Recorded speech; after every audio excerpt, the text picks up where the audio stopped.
पुलवामा के टाइम में उस हवलदार के शवदाह का, जिसमें उसकी 4 साल की बेटी अपने होठ दबाकर अपने पिता की चिता को सल्यूट कर रही थी, मैं जागरण में छपे हुए इस अखबार को आपके सामने प्रस्तुत कर दूं तो अब तक की सबसे ज्यादा तालियां हाथ उठाकर देखना चाहता हूं कि बेटियां जो लोरियों में भी प्रभाती सुन रही थी, पिता तुम पर गर्व है चुपचाप जाकर बोल आई कि है नमन उनको कि जिनके सामने बोना हिमालय जो धरा पर गिर पड़े पर आसमानी हो गए हैं।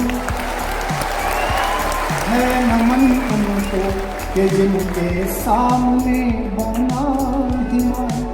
जिस घर से वो लड़का जाता है, मेरे गांव का लड़का, उसके पिता, उसकी माँ, उसकी बहन, उसकी बेटी, मैं एक एक शब्द बोलूंगा, एक एक परिचय पर, एक एक संबंध पर आपकी तालियां उठेंगी। ये है नमन उनको कि जिनके सामने बोना हिमालय। सुनना, पिता जिसके रक्त ने उज्ज्वल किया कुलवंश माथा।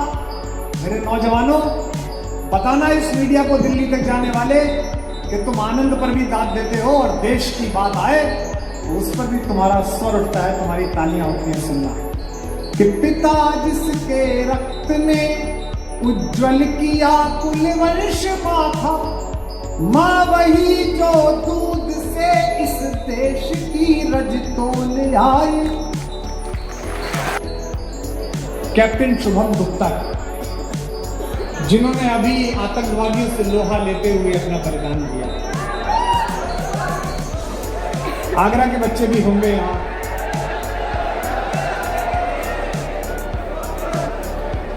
इस बात पर गर्व करना 10-11 जिले के लोगों, मुझे तो इस बात का गर्व है।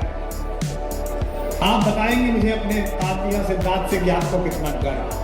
मुझे इस बात का गर्व है कि मैं उत्तर प्रदेश में पैदा हुआ, कि इस देश की सीमाएं संकट के समय जब सर मांगती हैं तो सबसे ज्यादा सिर हमारे प्रदेश की ओर से चढ़ाए जाते हैं। हम सब यहां से ब्रज और थोड़ी सी ब्रज मूर्ति है। इस इलाके की ब्रज और आगरे की ब्रज में थोड़ा अंतर है, लेकिन ब्रज वही है कि समंदर पीर का अंदर है लेकिन रो नहीं सकता, ये आंसू प्यार का मोती है इसको खो नहीं। मेरी चाहत को अपना तू बना लेना मगर सुन ले। अब बताना अपनी खुददार तालियों से, मेरी चाहत को अपना तू बना लेना मगर सुन ले, जो मेरा हो नहीं पाया वो तेरा हो नहीं सके।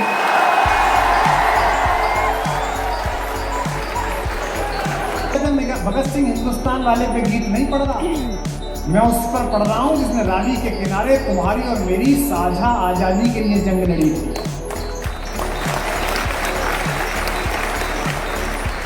क्योंकि ये पंक्ति पहुंचाना कि लकीर खींचने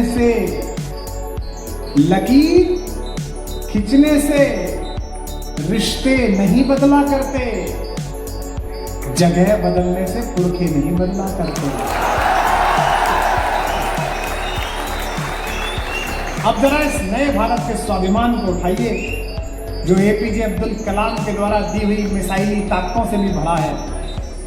पोखरण का विस्फोट तभी हो सकता है जब केंद्र में एक सनातनी ब्राह्मण पंडित अटल बिहारी वाजपेयी प्रधानमंत्री थे, रक्षा मंत्री एक ईसाई जॉर्ज फर्नांडीज थे, और उस पोखरण के विस्फोट की परियोजना का प्रारूप करने वाला एक मुसलसल ईमान मुसलमान एपीजे अब्दुल कलाम था। जिस दिन ये ताकत हिंदुस्तान में आ जाएगी उस दिन भारत अपनी चेतना का विस्फोट करता रहेगा। पंक्तियां सुनेगा, निवेदन करता हूं। अब हर पंक्ति पर बताना कि खुददार लोगों की जगह है, आंसू पहुंची और नए भारत को विदा करिए। बहुत देर से मैं आपके बीच हूं कि हमने लौटाए सिकंदर, सर झुकाए मात खाए। पता चले मुझे अखाड़े में जाने वाले बच्चे कहाँ हैं, दंड पहनने वाले कहाँ पर हैं, अब की बार पता चले जरा मुझे कि हमने लौटाए सिकंदर, सर झुकाए मात खाए, हमसे भिड़ते हैं वे जिनका मन धरा से भर गया है। हमने लौट आए, किसी पार्टी के हो, वो तो भारतीय है, मैं कोई टिप्पणी ऐसी करता नहीं। 2 साल पहले हमारा चंद्रयान थोड़ा गलत उतर गया, 1 सेंटीमीटर। सबने बड़ी मेहनत की इसरो वालों ने, लेकिन गलत उतर गया, कोई बात नहीं। मैं सुबह से बड़ा खुश था, ट्वीट करा जा रहा था, अब होने वाला है, चंद्रमा पर हिंदुस्तान जाने वाला है।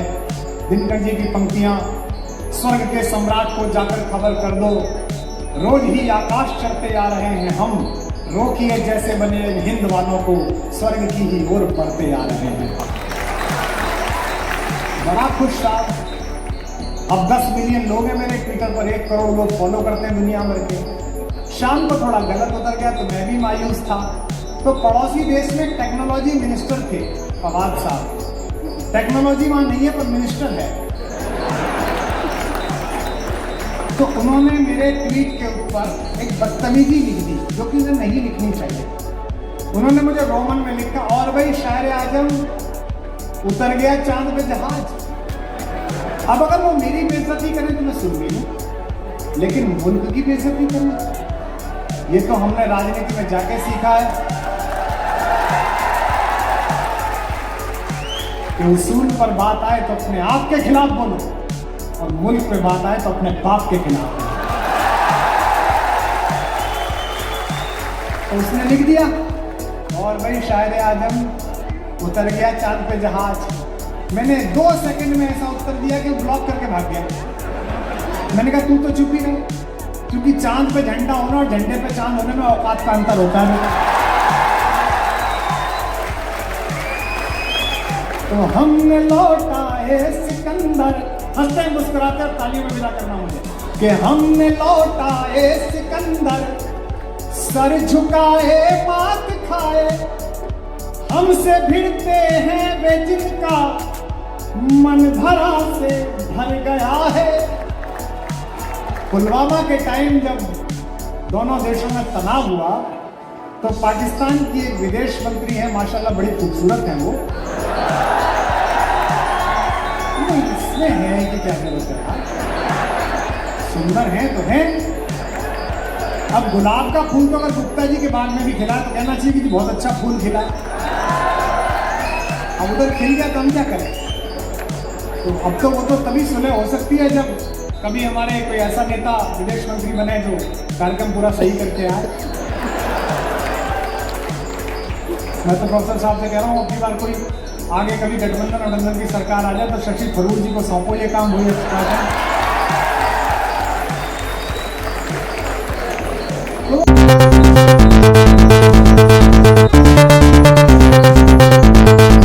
नमस्कार, आप देख रहे हैं HTV न्यूज। की बैठक रखी गई थी जीवाराम हॉल में, जिसमें हमारे नगरायुक्त और उपसभापति और सभी कार्यकारिणी के सदस्य, सभी नगर निगम के अधिकारीगण थे, जिसमें ये 17वां प्रस्ताव था, जिसे सर्वसम्मति से पास किया गया है। मैडम, ये फिरोज़ाबाद की जो बोर्ड मीटिंग हुई है नगर निगम की, इसमें फिरोज़ाबाद का नाम चंद्र नगर करने का प्रस्ताव था। क्या ये प्रस्ताव पहले से था? देखिए, हमारे 17 पॉइंट थे, जिसमें से एक हमारे पार्षद जी हैं कार्यकारिणी के, जिन्होंने ये प्रस्ताव दिया था, तो वही रखा गया है। और इसके बाद जो आगे की प्रक्रिया है, कहाँ कहाँ पर इस तरह के बोर्ड लग गए हैं जहाँ पे फिरोज़ाबाद की जगह चंद्र नगर देखा जा सकता है? जो हमारे राष्ट्रीय स्वयंसेवक के सभी पदाधिकारी हैं, वो लोग, उन लोगों ने लगा रखे हैं, जैसे कि हमारा ये गोपाल आश्रम वाला जो रोड है उस पे लगे हुए हैं, और वो लोग लिखते भी हैं चंद्रनगर। और रेलवे स्टेशन पर कब इसका नाम चंद्रनगर आएगा? जल्दी आएगा, जैसे ही शासन को ये भेजा जाएगा, और जितनी जल्दी वहाँ से अनुमति मिलती है उतनी जल्दी ये नाम, फिरोजाबाद का नाम चंद्रनगर से नाम सभी लोग जानेंगे इसको। ये थी हमारे बीच कामिनी राठौर जी, जो कि मेयर हैं नगर निगम फिरोज़ाबाद की, और ये यहाँ के लोगों को बहुत ही हर्ष और खुशी महसूस हो रही है कि फिरोज़ाबाद का नाम पारंपरिक जो पहले नाम था राजा चंद्रसेन के ज़माने का, उस नाम को प्रस्ताव पास करके उस पर मोहर लग गई है और शीघ्र ही शासन द्वारा इसको अमल में लाया जाना है। तो फिरोज़ाबाद से संजय। इस प्रस्ताव को बहुत दिनों से पाइपलाइन में रखा जा रहा था, फिरोज़ाबाद का नाम चंद्रनगर करने के लिए, लेकिन मैं ये पुरजोर तरीके से कहना चाहता हूँ कि पहले फिरोज़ाबाद का जो नाम था वो एक कंफ्यूजिंग नेम था जो वाकई बहुत ज़्यादा कंफ्यूज करता था। फिरोज़ाबाद, फैज़ाबाद, फरीदाबाद, इससे मिलते जुलते कई ऐसे नाम थे जिसमें आदमी को पहचानना पड़ता था कि इनमें फिरोज़ाबाद कौन सा है और कहाँ है। लेकिन इसका एक अलग से पहचान वाला नाम देने से ये पता चल जाएगा आगे कि ये फिरोज़ाबाद कहाँ की बात हम लोग कर रहे हैं। अभी जब हम फिरोज़ाबाद कहते हैं तो जो लोग इस एरिया को नहीं जानते वो तीनों एरियाज़ को कनेक्ट करते हैं कि साहब फरीदाबाद, फैज़ाबाद, फिरोज़ाबाद, ये सब मिलते जुलते नाम। मेरे ख्याल से ये इस नाम से फिरोज़ाबाद को एक अलग पहचान मिलेगी। तुरंत ये पता चलेगा कि ये चंद्रनगर किस जगह का जिला है और इस जिले की स्थापना किस जगह पर हुई। ठीक है, इस जिले का नाम जो जिनके नाम पर पड़ा हुआ है, आपने मुझे सूचित किया कि राजा चंद्रसेन के नाम पर इसका नाम पड़ा है। तो राजा चंद्रसेन जो चंद्रवाड़ था वो बेसिकली एक बहुत पुरानी ऐतिहासिक इसकी एक इमारत है कि उसके अंदर एक बाकायदा पूरी एक कहानी है जहाँ पूरा एक साम्राज्य था और उस साम्राज्य के बाद इस जिले की स्थापना हुई। पहले तो ये शहर था, फिर ये जिला बना। तो ये चंद्रवाड़ के जो राजा थे चंद्रसेन, उनका जो पूरा राज्य स्थापित था, उन्होंने इस शहर की स्थापना की।